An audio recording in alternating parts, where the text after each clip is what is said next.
El rescate del Inca Atahualpa.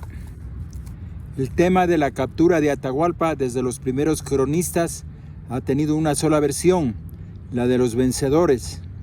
El pánico que se desata en las fuerzas incaicas ante el estrépito de los cañones que a fuego se abren paso a la caballería española en el mar humano que protegía al Inca. Tanto la caballería como las armas de fuego son desconocidas en la América indígena y por ello se entiende el pánico de las fuerzas indígenas ante este fenómeno que ocurría frente a ellos. Lo que algunos historiadores no reconocen es la participación de fuerzas indígenas beligerantes al imperio inca que brindan su apoyo al invasor español y que serían las que por su conocimiento sobre el imperio incaico y sobre la zona en conflicto entregarían al Inca Atahualpa a los españoles. La historia negra e imperdonable de los curas. En Cajamarca, habiéndose reunido el Inca Atahualpa con los colonizadores y con el cura Valverde, quisieron hacerle cambiar su religión de venerar al sol, a la tierra, al agua, indicándole de palabra que su Dios había criado todo eso y que todas las tierras y las riquezas le pertenecían a él.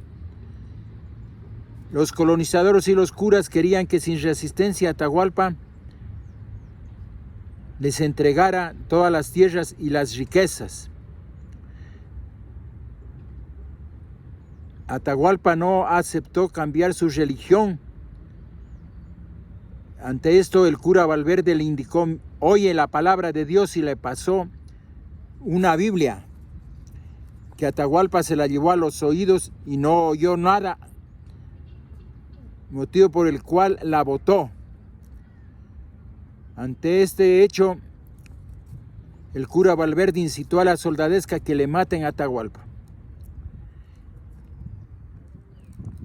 Atahualpa era llevado en andas por más de 5,000 indígenas para que no andaran.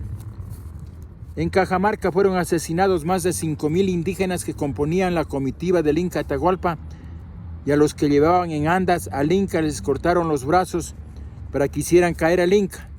Después que se llenaron 2 cuartos de oro y plata, lo ejecutaron. Es decir, Atahualpa, conociendo la codicia de los colonizadores, les ofreció para que lo liberaran 2 cuartos, 2 cuartos de plata y 1 de oro.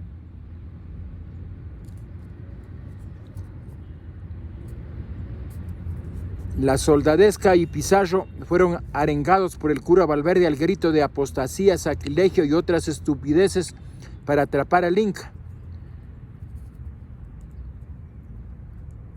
Por amor a la historia y a la imagen de Atahualpa, nunca la gente debería visitar una iglesia.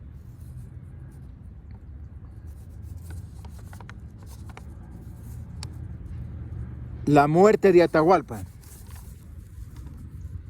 En prisión, Atahualpa ofreció a cambio de su liberación llenar 2 habitaciones de plata y 1 de oro hasta donde alcanzara su mano, parado. Los españoles aceptaron y de inmediato se mandó la orden a todo el imperio inca de que se enviasen la mayor cantidad posible de oro y plata para hacia Cajamarca. Después de cumplir su parte, los españoles lo sentenciaron a muerte por idolatría, fratricidio, poligamia e incesto, y lo acusaron de ocultar un tesoro. Se le consideraron las 2 últimas opciones: ser bautizado como cristiano y luego ahorcado, o ser quemado vivo. Al escoger la primera opción, fue bautizado con el nombre cristiano de Francisco. Se cree que Francisco Pizarro lloró su muerte. Fue ejecutado el 26 de julio de 1533. La noticia de su muerte originó una gran anarquía. Muchas etnias dominadas por los incas se sublevaron, intentaron recuperar su independencia.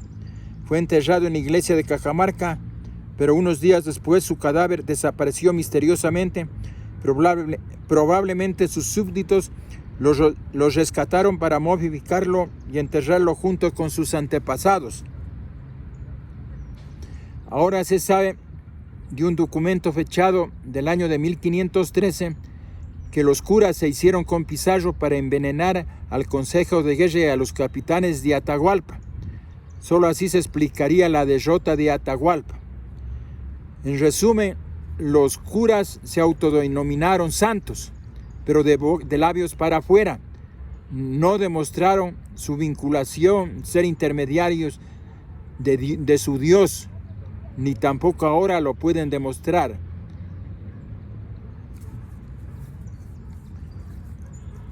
Amaro II, la rebelión en las cercanías del Cusco. Túpac Amaru II, rebelión en las cercanías del Cusco.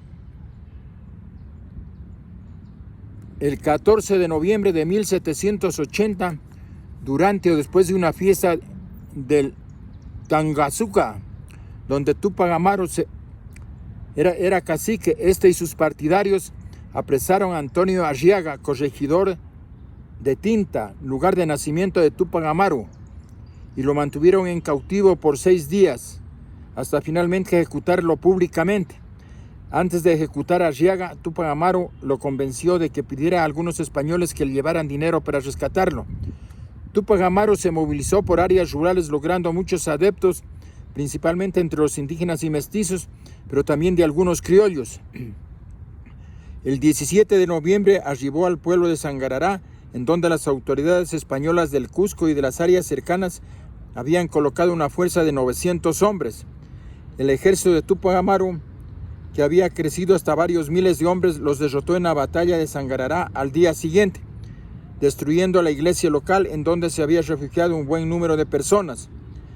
El visitador español José Antonio de Arreche actuó en respuesta al levantamiento de Túpac Amaru, moviendo tropas desde Lima y desde lugares tan lejanos como Cartagena de Indias, en la actual Colombia, logrando reunir unos 17,000 hombres, muchos de ellos indios auxiliares, más tropas regulares y veteranas. Las tropas de Lima fueron el instrumento de ayuda para repeler los intentos de Túpac Amaru con 10,000 rebeldes de capturar el Cusco en diciembre y en enero.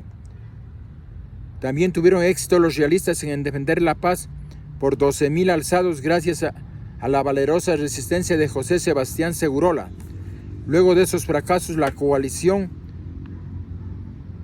que seguía a Túpac Amaru comenzó a desintegrarse, empezando por los criollos que lo abandonaron y se unieron a las fuerzas gubernamentales. A finales de febrero de 1781, las autoridades españolas comenzaron a operar con ventaja y Túpac Amaru y su familia fueron capturados el 6 de abril. El 15 de mayo fue sentenciado a muerte y el 18 de mayo fue forzado a presenciar la ejecución de su esposa y sus 2 hijos. Más tarde se le intentó descuartizar vivo, atando cada una de sus extremidades a sendos caballos, de manera infructuosa. Finalmente sus verdugos optaron por decapitarlo y posteriormente despedazarlo.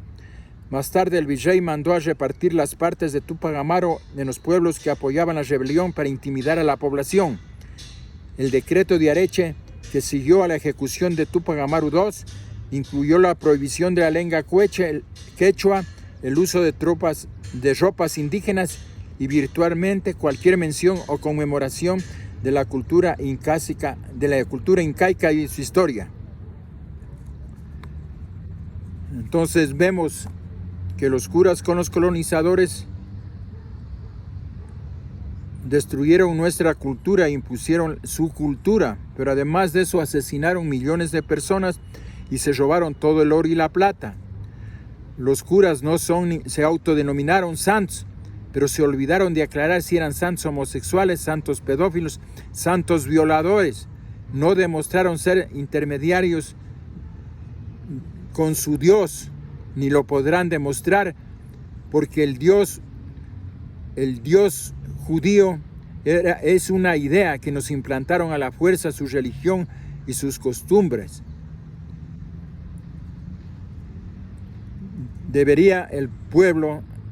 Nuestros pueblos deberían señalar a los culpables y no pisar nunca una iglesia.